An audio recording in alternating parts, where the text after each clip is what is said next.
sendizamle ndisuke ndozele anga-understand uba why esozela, why ezamla xa kutheni xa ufuna uthandaziwe. Kuyinxa uba anga-understand uba why.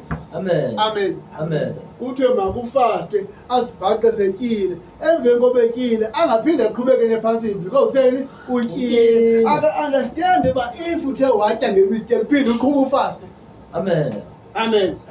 Ngoba usathane ukuphazamisa ngamabomi into yoba uthi ufastile uphinde uzibone sowutyile ngemistake. Ufuna uba wena mawuhluka nantoni nefasting. So xa u-understanda ke ngoku uqonda ndibhotile ngizawulungisa ezinto kuthiwa zii-corrections then ndizilungise ndiphinde ndithini ndifaste.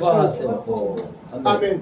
Njengomntu ohamba endleleni agqasuke livili lebhayisekile akayiyeke laa ndlela because ibhayisekile itheni igqabukile, ulipetha phinda.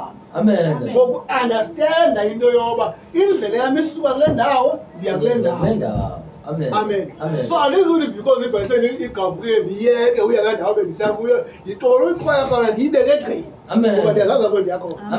Umntu enga-understandiyo indebe igqabuke ajike. Hayi ndihamba unyaka hamba enye imini. Hayi mana khona imini enye. Hayi mana akuphelanga amalanga. Uyekile into beya kuyo ngoba utheni understand. Haleluya. Umntu understandayo ucela izwi namhlanje uba okay uyithobele ukuqonda inhliziyo yakho. Amen. Nabo ongaqondiyo inhliziyo yakhe ikhathazeka msinya. Na ongaqondiyo uba nomsindo ngokukhawuleza. Na ongaqondiyo akwazi uzithoba, akwazi ukwehla uhlale senyuka ngoba utheni akaqondi. Akazi noba ngubani ixesha, akazi noba kuphi, akazi noba kulobani. Amen.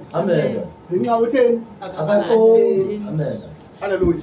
Umntu understandayo uyayazi uba okay mandimlinganisele ngenxa yoba ndimbona uba lo mntu unjani. Ngoba ndiyam-understanda. Amen. Like xa uhlala nomntu ongaphilanga funeka ibe nguwe ozomcingela uba kanene ndihlala nomntu ongaphilanga. Xa ethe walibala iglasi phezu kwebhedi inedrinki, mna mandiyoyithatha ndingasawuti yena ngenxa yeglasi etheni ayishiye phezu kwebhedi.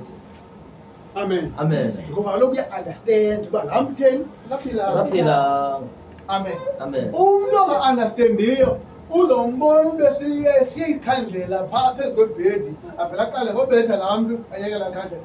Ushiyele ntoni ikhandlela phezu kwebhedi? Ayekugostisa apho ulibele uba laa mntu Amen. Kanti no-understanda abantu yabalinganisela ngokwehlobo labo, ngokweleveli zabo, ngokwehlobo ba-understanda ngalo. Amen.